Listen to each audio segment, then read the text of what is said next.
नमस्कार। देखिए, आज हम लोग बात करते हैं कि आपके लिए कौन सा ग्रह आपकी कुंडली में वो योग फल कारक है या शुभ है या अशुभ है या मार्गेश है, किसका आपको दान करना है। काफ़ी लोगों को कन्फ्यूजन रहता है किसका दान नहीं करना है, किसके दान करने से क्या होगा, और उसके बाद नॉर्मली हम ग्रह अगर अच्छा नहीं है तो उसके लिए क्या करना चाहिए। यहाँ पे देखिए, मैंने आपके लिए आपकी सुविधा के लिए सभी लग्न को नाम लिखा है। मेष, वृष, मिथुन, कर्क, सिंह, कन्या, तुला, वृश्चिक, धनु, मकर, कुंभ, मीन। इनके लिए पाप फल जो दायक ग्रह हैं वो कौन से होते हैं, ये शुभ फलदायक हैं, ये योग कारक ग्रह हैं, ये मार्गेश ग्रह हैं इनके।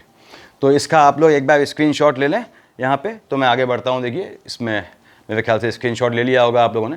यहाँ पे मेष जो लग्न वाले हैं उनके लिए मार्गेश क्या बनता है, बेसिकली शुक्र, बुध और शनि बनते हैं। ब्रैकेट में लिखा है बुध और शनि, मैंने यानी कंडीशनल हो गया, बुध और शनि कंडीशनल हो गए। शुक्र मार्गेश होता है, यानी इसको शुक्र जो है वो मित्र के समान कष्ट देता है और जातक के मित्र को जो है वो निर्धारित करता है। ऐसे ही वृष लग्न में आपका बृहस्पति, शुक्र और मंगल मार्गेश हो गए। देखिए यहाँ पे मेष लग्न में शुक्र, बुध, शनि ये पाप फलदायक ग्रह हैं। पाप फलदायक का ये मतलब बिल्कुल नहीं है कि जातक को धन नहीं देते हैं, बिल्कुल धन देंगे। इनका प्लेसमेंट बताएगा ये कितना धन देंगे, लेकिन ये बेसिकली पाप फलदायक ग्रह है। यानी पाप फलदायक ग्रह की अगर दशा अंतरदशा में जातक धन कमाता है तो नीच काम से कमाता है। नीच काम अगेन कौन से काम होते हैं, वो काम होते हैं जिनमें कीमत फिक्स नहीं होती है। तो मेष लग्न वालों के लिए शुक्र, बुध, शनि पाप फलदायक है। शुभ फलदायक सूर्य, बृहस्पति होगा। यानी सूर्य बृहस्पति की शेड अंतर प्रत्यंतर में कमाना है तो अच्छे काम से कमाना है, वरना सब वसूली हो जाएगी। योग कारक चंद्रमा होता है। देखिए यहाँ पे योग कारक मतलब आपका योग बनाएगा, अच्छे योग बनाएगा, चंद्रमा की पोजीशन खासकर ठीक है तो। उसके बाद मार्गेश क्या हो जाता है इनके लिए, शुक्र बेसिक मार्गेश है, बुध और शनि कंडीशनल मार्गेश है। क्या मतलब होता है इसका देखेंगे। देखिए यहाँ पे विष लग्न वालों के लिए बृहस्पति, शुक्र, चंद्रमा जो है वो पाप फलदायक है, यहाँ लिखा है मैंने। शनि, बुध शुभ फलदायक है। योग कारक शनि हो गया, मार्गेश बृहस्पति, शुक्र, मंगल हो गया। इस तरह से सीरीज दिखी हुई है। देखिए यहाँ पे बताऊँ मैं आपको कि जो मार्गेश ग्रह हैं, बेसिकली ये मार्गेश ग्रह हैं, इन्हीं की दशा अंतरदशा या शेड में जातक को अल्टीमेटली जो है वो तकलीफ होती है, अल्टीमेटली स्वास्थ्य में घात होती है। 120 साल जो है वो नॉर्मली जो है आदिकाल में मानव की एज मानी गई है। तो होता क्या है कि इन जनरल 9 मेजर मार्गेश होते हैं जातक के। अब 120 को आप 9 से डिवाइड करें तो मेरे ख्याल से लगभग 13 साल 4 महीने के आसपास आता है। तो 13 साल 4 महीने में एक ना एक मेजर मार्गेश जातक का आता है। अब ये डिपेंड करता है कौन सा मार्गेश ज्यादा मेजर है, किसमें जातक का निधन होना है या कितना लंबा खींचना है। मार्गेश टलते भी हैं। देखिए पूजा पाठ के तरीके हैं जिनसे मार्गेश टलते हैं, लेकिन अल्टीमेटली जातक जाता मार्गेश के दौरान ही है। यहाँ पे योग कारक फल हैं, आप कैसा भी विष ले सकते हैं। आप देखें यहाँ कि जो है बुध जहाँ पे योग कारक ग्रह है। देखिए बुध क्या है, किसके लिए है, आपने कहा साहब मिथुन वालों के लिए बुध योग कारक ग्रह है। देखिए कन्या वालों के लिए बुध योग कारक ग्रह है। देखें तुला वालों के लिए चंद्रमा, बुध, यहाँ जहाँ बुध आगे बता रहा हूँ योग कारक ग्रह है। धनु के लिए सूर्य, बुध योग कारक ग्रह है। जहाँ जहाँ जिनका बुध योग कारक ग्रह है उनके विदेश जाने के चांसेस मैक्सिमम होते हैं। मैक्सिमम चांसेस जो हैं वो अगर थोड़ा भी एफर्ट करते हैं तो फॉरेन से यानी विदेश की भूमि से बहुत धन कमाते हैं। यहाँ पे जिनका चंद्रमा और बुध है, देखिए सिंह लग्न वालों में क्या है, मंगल महाराज हैं। यहाँ पे इनका क्या है, मार्गेश शनि चंद्रमा है। आप देखिए यहाँ पे सिंह लग्न वालों के लिए, और शुभ फलदायक क्या है, मंगल, बृहस्पति, सूर्य, तीनों ज्ञान के कारक हैं। तो सिंह लग्न वाले हैं। तुला लग्न वाले देखिए यहाँ पे इनका क्या है, योग कारक चंद्रमा बुध हैं, दोनों ज्ञान के कारक हैं। देखिए तो सिंह और तुला लग्न वाले अगर एजुकेशन लाइन में जाते हैं तो बहुत इनको सूट करता है। देखिए शिक्षा की लाइन में हायर लेवल पे, तो ये आपकी ग्रहों की दशा अंतरदशा है। मकर लग्न मैंने यहाँ लिखा हुआ है के लिए शुभ फलदायक ग्रह एज सच कोई नहीं होता है। तो अब इसमें कॉन्सेप्ट क्या है, दान किसका करना है। दान आपको जैसे 2 चीजें हैं, आपने कोई रत्न यानी जेम पहना तो कौन सा पहनेंगे। मैंने पहले समझाया हुआ है वीडियो में आप लोगों को कि जेम जो है, कोई रत्न, कोई जेम स्टोन वो पहना जाता है जो आपका ग्रह अच्छा है, क्योंकि नॉर्मली जेम स्टोन्स ग्रहों की स्ट्रेंथ को इंक्रीज करते हैं। 2 को छोड़ के, राहु केतु के लिए जो गोमेद और लहसुनिया यानी कैटसाई होता है उनको छोड़ के बाकी सब ग्रहों की स्ट्रेंथ बढ़ाते हैं। तो इसलिए जो गंदा है, जो नीच ग्रह है, जो नुकसान देने वाला ग्रह है, उसकी स्ट्रेंथ नहीं बढ़ाई जाती, उसका जो है रत्न नहीं पहना जाता। यहाँ पे क्या कॉन्सेप्ट है, जो आपका मार्गेश है, देखिए ये नीच ग्रह हैं, मार्गेश हैं आपके लिए। मार्गेश का दान जो है, मार्गेश का दान आपको निश्चित रूप से करना है। यानी कि जो मेष लग्न वाले हैं उन्हें शुक्र को, बुध को, शनि को दान हो सके तो निश्चित रूप से करना है। वृष लग्न वालों को बृहस्पति, शुक्र, मंगल को दान करना है। देखिए मिथुन लग्न वालों को मंगल, बृहस्पति, सूर्य को दान करना है, यानी इनका दान करना है। ऐसे ही मैंने यहाँ सीरीज़ लिखी हुई है, आप देख सकते हैं, पढ़ने में आ रहा होगा आप लोगों के। अपने अपने लग्न के हिसाब से आप इसको देखिए, मैंने लग्न लिखे हुए हैं यहाँ पे लाइन से। तो ये जैसे आपने कहा साहब तुला लग्न वालों को मंगल बृहस्पति सूर्य का दान करना है, इन ग्रहों का दान करना है। किसका दान नहीं करना है आप? जो योग कारक हैं और जो शुभ फल हैं, जो शुभ फलदायक ग्रह हैं, उनका दान क्यों करना है? अगर आप शुभ फल ग्रहों का दान करते हैं, आप कहेंगे आपको सूट कर रहा है, नहीं, वो अल्टीमेटली आप अपने लिए गड्ढा खोद रहे हैं। तो क्या है, अगेन यहाँ पे जैसे आपने कहा मकर लग्न वालों के लिए योग कारक क्या है? शुक्र है, इन्हें शुक्र का दान नहीं करना है। अब शुक्र के दान का मतलब क्या, वो बात करेंगे इस पे। जैसे वृश्चिक लग्न वाले हैं, इनके लिए अच्छा क्या है? शुभ फलदायक ग्रह देखिए यहाँ पे बृहस्पति चंद्रमा है और सूर्य चंद्रमा योग कारक है। इन्हें बृहस्पति चंद्रमा और सूर्य का दान नहीं करना है, यानी जो आपके अच्छे ग्रह हैं आपको उनका दान बिल्कुल नहीं करना है। यहाँ पे मेष लग्न वालों के लिए सूर्य और बृहस्पति, इन्हें बृहस्पति को दान नहीं करना है। सूर्य का दान यानी सूर्य यानी आपके संडे को दान कैसा भी नहीं करना है। चंद्रमा देखिए सोमवार को दान इनको नहीं करना है, ये ध्यान दे। तो आपको कौन सा दान करना है, कौन सा दान नहीं करना है, किस दिन करना है, किसके उद्देश्य के लिए करना है, ये आपको मालूम होना चाहिए। अच्छे ग्रहों का दान करेंगे तो आपके ग्रह लूज हो जाएंगे। आपको नीच ग्रहों का दान करना है, जो आपके मार्केश हैं, जो आपके लिए पाप फलदायक है। इनका आप जितना दान करेंगे ये आपको उतना ही अच्छा फायदा देगा। अब आपने कहा साहब मान लीजिए आपका योग कारक ग्रह में देखिए, आपने मान लीजिए अच्छे ग्रहों में आपने विष लिया। विष के लिए क्या है? शनि और बुध अच्छे ग्रह हैं। आपने कहा शुभ फलदायक है, यानी विष लग्न वाले को शनि का दान नहीं करना है। शनि का दान नहीं करना है का मतलब क्या हुआ? जिसका शनि अच्छा है वो देख ले यहाँ पे देखिए सीरीज में, या योग कारक है, शनि का दान नहीं करना है, यानी शनि के दिन आपको अपने घर से लोहा नहीं निकालना है, मेटल नहीं निकालनी है। शनि के दिन शनिवार वाले जो मिलते हैं दान मांगने, तेल लेके आते हैं, उनको अब सामने आएगा तो देना पड़ेगा। देखिए तो पैसा सिक्का जो भी तेल में डालते हैं, तेल में नहीं डालना है, आपको उसकी जेब में रखना है, वो दान नहीं माना जाएगा। और दान कैसे दिया जाता है? ऐसे दिया जाता है देखिए, या ऐसे दिया जाता है, या दान ऐसे दिया जाता है।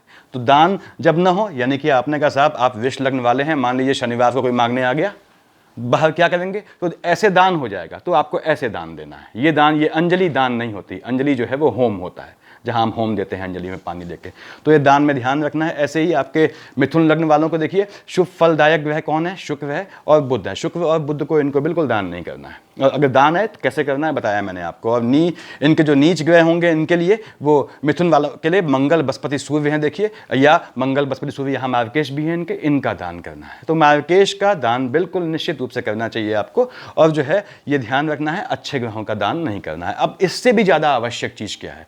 आपके जो मार्केश हैं, देखिए यहाँ मार्केश लिखे हुए हैं मैंने, मार्केश के दिन आपको किसी से मार्केश का प्रसाद नहीं लेना है। अब देखिए यहाँ पे विष लग्न वालों के लिए यहाँ मैंने लिखा है बृहस्पति मार्केश बनता है, तो बृहस्पतिवार को विष लग्न वालों को किसी के हाथ से पीली मिठाई, केला, पीला लड्डू, पंजीरी, पीला कपड़ा, पीली कोई भी चीज़ प्रसाद के रूप में नहीं लेनी है। आप मंदिरों के बाहर देखते होंगे कि जो है बड़े बड़े मंदिर होते हैं, बाहर जो है लाइन से लोग प्रसाद बांटते हैं। मंदिर के बाहर बंटने वाला प्रसाद 50% केसेस में क्या होता है, वो स्पेसिफिक पर्पस के लिए होता है। तो स्पेसिफिक पर्पस से क्या होता है कि वो प्रसाद जो है, मान लीजिए आपने लिया और आपका लग्न अगर कमज़ोर हुआ, या उस समय दशाएं कमज़ोर हुई, या मार्केश की हुई, यानी नॉर्मली मिथुन कन्या या कर्क लग्न हुआ, या आपकी दशाएं कमज़ोर हुई, तो आपने उनका जो है जिस मंतव्य से उन्होंने किया है ये बाहर प्रसाद बांटा है, वो मंतव्य जो है वो आप ले जाते हैं। तो इसलिए मंदिर के बाहर बंटने वाला प्रसाद जो है वो 50% से ज़्यादा केसेस में स्पेसिफिक पर्पस के लिए होता है, लोगों की राय से, तांत्रिकों की एडवाइस से भी किया जाता है, तो उसको बहुत संभल के लिया जाता है। वो प्रसाद जैसे आप करते हैं, मान लीजिए अब आप देखते होंगे कि छोटे छोटे बच्चों को जो है वो ऑटिज्म की दिक्कत आ रही है। क्यों आ रही है? उनकी माताओं ने अपने समय में मंदिर के बाहर इस तरह का प्रसाद लिया है। तो ये ध्यान रखना है कि मंदिर के बाहर प्रसाद प्रेग्नेंट लेडी को बिल्कुल नहीं लेना है। अगर आप प्रेग्नेंट महिला हैं, बिल्कुल भी आपको मंदिर के बाहर प्रसाद हाथ जोड़ देना है, और अगर प्रसाद लेना पड़ता है तो वहाँ पे तुरंत कीमत अदा कीजिए। ये नियम सीख लें। भंडारे में अगर जो है आप प्रेग्नेंट महिला हैं तो आपको जो है बिल्कुल किसी भी लग्न की हो आपको जो है भंडारे में प्रेगनेंसी के दौरान प्रसाद क्या है वो आपको, अगर आपने खाया, भंडारे में खाना खाया, तुरंत पेमेंट कीजिए वहाँ पर। तो खैर यहाँ पर ये है। तो मार्केश कौन सा बनता है, मैंने बताया आपको, ये मार्केश बनते हैं। देखिए जैसे आपने कहा साहब कन्या वाले के लिए मंगल बृहस्पति मार्केश है, तो कन्या वाले को मंगल को और बृहस्पति को दान देना है, लेकिन मंगल को किसी के हाथ से प्रसाद नहीं लेना है और बृहस्पति को किसी के हाथ से प्रसाद नहीं लेना है। यहाँ पे जो चंद्रमा है और सूर्य है, नॉर्मली ये क्या होता है, ये मार्केश होकर भी मार्केश नहीं माने जाते हैं। मार्केश का ऑर्डर होता है, ये बताऊंगा आपको। देखिए तो पहले तो आप ये समझें कि आपको किस दिन किस का दान करना है, किसका दान नहीं करना है। अगर आपका मार्केश का है, शुक्र मार्केश है, बृहस्पति शुक्र मंगल मार्केश है, देखिए यहाँ मंगल बृहस्पति सूर्य मार्केश है, तो मार्केश में क्या करना है आपने, का मान लीजिए आपका सूर्य मार्केश है, तो हरिवंश पुराण बेस्ट है, हरिवंश पुराण का आप पाठ करें। और मार्केश की दशा चल रही है खासकर तब बता रहा हूँ, तो सूर्य मार्केश बनता है, यहाँ लिस्ट लिखिए मार्केश की, तो आपको क्या करना है, हरिवंश पुराण का जाप करना है, सूर्य को जल चढ़ाना है या आदित्य हृदय स्तोत्र पढ़ना है। तीनों काम कर लेंगे बहुत बढ़िया है, बहुत लंबा काम नहीं होता। हरिवंश पुराण के और पन्ने पढ़े जाते हैं, 3-3, 5-5, 7-7 पन्ने पढ़े। मान लीजिए आपका चंद्रमा मार्केश है, यहाँ लिखा हुआ है, देखिए मैंने किसका है। अगर चंद्रमा मार्केश बनता है तो आपने क्या करना है, आपने कहा भगवान पशुपतिनाथ को पसंद करना है, यानी शिवार्चन करना है, यानी कि शिव की पूजा करनी है, यानी पार्थिव पूजा करनी है अपने घर में। अब आपने कहा साहब मान लीजिए आपका मंगल मार्केश बनता है, मंगल मार्केश है, सुंदरकांड का पाठ बेस्ट इलाज है किसके लिए, जो विवाहित आदमी है उसके लिए। अदरवाइज कुंवारा है तो बजरंग बाण का पाठ करे और भगवती की पूजा करे, भगवती देवी को प्रसन्न करे। हनुमान का एकाष्टक बाण जो है वो थोड़ा स्ट्रांग हो जाता है, वो यहाँ पे जरूरत नहीं पड़ती। मान लीजिए आपने कहा साहब सूर्य चंद्रमा मंगल, अगला हुआ राहु, राहु देव का आपका जो है यहाँ पे मान लीजिए राहु देव आपका यहाँ लिखा नहीं है मैंने, राहु के तो मान लीजिए आपके जो है मार्केश बनते हैं, यानी मार्केश वाले खाने में है, कैसे बताऊंगा अभी। तो वहाँ पे क्या है, हनुमान का एकाष्टक बाण काम करता है। देखिए कन्यादान कीजिए आप जो है, और उसके बाद ये कन्यादान बहुत सूट करता है, कुष्ठाश्रम में दान दीजिए, तो आपका राहु का मार्केश टलता है। राहु केतु का मार्केश कब आता है बताऊंगा आप लोगों को। ऐसे ही मान लीजिए आपने कहा साहब आपका बृहस्पति मार्केश बनता है, यहाँ लिखा है देखिए अमावस्या में आपको दान करना है, पितरों के निमित्त आपको देना है, पितरों का श्राद्ध अगर नहीं हुआ है तो प्रॉपरली करना है। ये किसके लिए आपने कहा साहब ये बृहस्पति महाराज के लिए। आपने कहा मान लीजिए सूर्य चंद्रमा मंगल राहु बृहस्पति शनि आपका बनता है मार्केश, तो आपको देखिए अजनबी का, कोई अजनबी हो उसका दाह संस्कार का मौका मिले बिल्कुल मत छोड़ें। मंदिर निर्माण करें, चाहे छोटा हो चाहे बड़ा हो। और मृत्युंजय जाप, महामृत्युंजय जाप, ये 3 हमको करने पड़ते हैं यदि आपका शनि है। इनमें से सिंगल काम नहीं कर पाता, अगर शनि जो है वो ज़्यादा दिक्कत वाला है या राहु की दिक्कत कॉम्बिनेशन में ज़्यादा है, तो ये तीनों काम किए जाते हैं। बुध का आपका पड़ता है, बुध आपका मार्केश है, बुध की दशा अंतरदशा चल रही है, तो आप हिजड़ों को दें, हिजड़ों को अपना उत्तरीय जो पहना हुआ शॉल टाइप का कपड़ा उनको पहना दें, हिजड़ों को खाना खिलाएं, पैसा नहीं खाना खिलाएं हिजड़ों को, साण को केले खिलाएं देखिए। और उसके बाद सुवर्ण का या फिर कांसे बोलते हैं उसका दान करें, तो ये आपका जो है बुध को टालता है, बुध के मार्केश को टालेगा। मार्केश टाल सकते हैं, देखिए स्ट्रॉन्गेस्ट मार्केश तक आप मार्केश को टाल सकते हैं, थोड़ा भी अगर आप कॉन्शियस हुए तो। केतु का मार्केश है, आपने कहा भगवा कलर का जो है वो पताखा बना के, यानी ट्रायंगुलर शेप का जो है वो झंडा बना के, एक साइड ओम लिख के एक साइड स्वास्तिक बना के उसको हनुमान जी के मंदिर में बाईं ओर, हनुमान जी की मूर्ति के बाईं ओर पीछे की ओर चढ़ाएं उसको, तो वो फायदा देगा। या फिर गोदान करें, गोदान बहुत काम आता है केतु में, अगर केतु आपका मार्केश बनता है। शुक्र मार्केश बनता है, आपने कहा गाय की सेवा करें, सबसे बढ़िया उपाय है। अनाथ बच्चों, अनाथालय में आप वहाँ बच्चों को खिला के आएँ। तो ये आपका जो है नॉर्मल मार्केश में कौन सा मार्केश है उसके हिसाब से बताया मैंने क्या उपाय करना है। और मार्केश में ये कैसे मार्केश बने हैं देखिए, ये भी हम देखते हैं अभी। मान लीजिए हमने कहा साहब किसी एक का, सपोज मैं यहाँ पे ये हटा देता हूँ, थोड़ा आपको समझा देता हूँ देखिए कि मार्केश बने कैसे, ताकि आप अपने आप निकाल सकें और आपको दिक्कत ना आए। मार्केश में ध्यान रखना है आपको, और बहुत पैनिक होने की ज़रूरत नहीं है, क्योंकि मार्केश अल्टीमेटली हर आदमी के जीवन में आता है। अगर आपके जीवन में है तो कोई नई बात नहीं है, तो इसके लिए पैनिक होकर काम नहीं चलता है। अब हम आगे बढ़ते हैं इसमें। मान लीजिए मैं आपसे कहता हूँ कि साहब ये कोई एक कुंडली लीजिए, देखिए आपने साहब ये कुंडली बनाई हमने एक, ये समझाने के लिए है आपको जो समझना चाहते हैं। आपने मान लीजिए हमने कहा पहला ही ले लेते हैं, फंड ले लिया, देखिए 1 2 3 4 5 6 7 8 9 10 11 12। लग्न में एक है, मेष लग्न का है, यहाँ लिखा हुआ है देखिए कि मार्केश क्या है, शुक्र बुध शनि है। कौन सा मार्केश होता है, ऑर्डर क्या होता है देखिए, सेकंड जो आपके खाने का दूसरे भाव का मालिक है, दैट इज स्ट्रॉन्गेस्ट मार्केश। क्या है, 2 का मालिक शुक्र, स्ट्रॉन्गेस्ट मार्केश है, यहाँ लिखा हुआ है देखिए शुक्र मार्केश है। उसके बाद 7th हाउस का लॉर्ड आता है, क्या लिखा है 7, 2 और 7 दोनों का मालिक शुक्र है, शुक्र डबल मार्केश है यहाँ पे देखिए। उसके बाद ये देखिए अगला ऑर्डर आता है कि आपके सेकंड हाउस पे कौन ग्रह बैठा है, फिर आता है ऑर्डर 7th हाउस पे कौन ग्रह बैठा है, फिर आता है आपका अष्टम, क्या लिखा है 8 लिखा है, देखिए यहाँ पे 8 लिखा है। लेकिन 8 का मालिक जो है मंगल हुआ, और मंगल किसका मालिक होता है, मेष और वृश्चिक का। अगर मार्केश लग्न का भी मालिक बन जाए तो वह मार्केश नहीं होता, बशर्ते नीच का ना हो। मंगल नीच का है तो मार्केश बनेगा, अदरवाइज यहाँ देखिए मंगल नहीं लिखा है मैंने मार्केश में। उसके बाद आपने कहा साहब 6th हाउस का लॉर्ड, देखिए यहाँ पे क्या लिखा है 6, क्या 6 में क्या हुआ, बुध मालिक हुआ, तो बुध मार्केश हो गया। देखिए यहाँ बुध लिखा हुआ है, हालांकि बुध किसका मालिक है, 3 और 6 का, तो देखिए तगड़ा मार्केश माना जाएगा, ये बुध मार्केश हो गया, यहाँ बुध मार्केश लिखा है। उसके बाद आपने कहा कि हम किस किस को देख रहे हैं, देखिए अब यहाँ पे कैसे निकालते हैं मार्केश, ये आपका अपना लग्न है, यहाँ से आयु क्या हुई 8वां खाना, 1st 2nd 3rd 4th 5th 6th 7th 8th, देखिए ये हो गया मार्केश आपका, ठीक। देखिए यहाँ से 8वां खाना, first second third fourth fifth six seven eight, ये भी मार्केश में आता है। यहाँ से 8वां खाना देखिए, first second third fourth fifth six seven eight, देखिए ये भी मार्केश में आता है। यहाँ से देखिए 8वां, first second third fourth fifth six seven eight, तो ऐसे मार्केश निकालते हैं आप यहाँ पे। अब आपने कहा साहब यहाँ पे ध्यान दें, तो ये भी मार्केश आता है सीरीज में निकालने पे आपके, और ये तो मार्केश है ही है। तो यहाँ पे आपको ध्यान देना है कि 10th हाउस भी कभी कभी मार्केश बनता है, जब आपका सेकंड हाउस मान लीजिए मजबूत मार्केश ना हो। कब बनता है 10th हाउस? मतलब क्या हुआ, आपके कर्म का स्थान, जब कर्म कंप्लीट हो गए आपके, तो मतलब इस दुनिया में आपका काम हो गया, अब आप चलिए यहाँ से, ये ध्यान रखना है। तो 10th हाउस का लॉर्ड भी मार्केश बनता है स्पेसिफिक कंडीशन में। दूसरी बात, ये जो आपका लाभ वाला खाना है, इसका मालिक मार्केश बनता है, ये आपको हमेशा ध्यान रखना है कि ये मार्केश बनता है। इसलिए 10 और 11 का मालिक शनि, यहाँ मैंने मार्केश लिया हुआ है। ये क्यों हुआ? ये लाभ वाला, अल्टीमेट लाभ क्या है? अल्टीमेट लाभ मोक्ष है, तो इसलिए ये भी मार्केश बनता है, यानी 11th हाउस भी मार्केश बनता है। 11th हाउस का लॉर्ड, 11th हाउस का लॉर्ड या 11th हाउस का जो है, जो मालिक है, वो लग्न का भी मालिक हो और छठे हाउस का भी मालिक हो, तो वो तगड़ा मार्केश होता है। यानी क्या मतलब बना इसका, कि मान लीजिए मैं यहाँ पे थोड़ा चेंज कर देता हूँ आप लोगों के लिए, और कि हमने मान लीजिए यहाँ पे ले लिया आपका, सपोज 11th में आपके 1 लिखा हुआ है, देखिए 1, ये 2 3 4 5 6 7 8 9 10 11 12। 11th का मालिक क्या है? 1 का मालिक मंगल हुआ। अब देखिए 6 का मालिक क्या है? इसका भी मालिक मंगल है, तो इसके लिए यानी मिथुन लग्न वाले के लिए मंगल भी तगड़ा मार्केश होगा। आप देख सकते हैं मेष विष मिथुन, मिथुन वाले के लिए मंगल भी तगड़ा मार्केश होगा।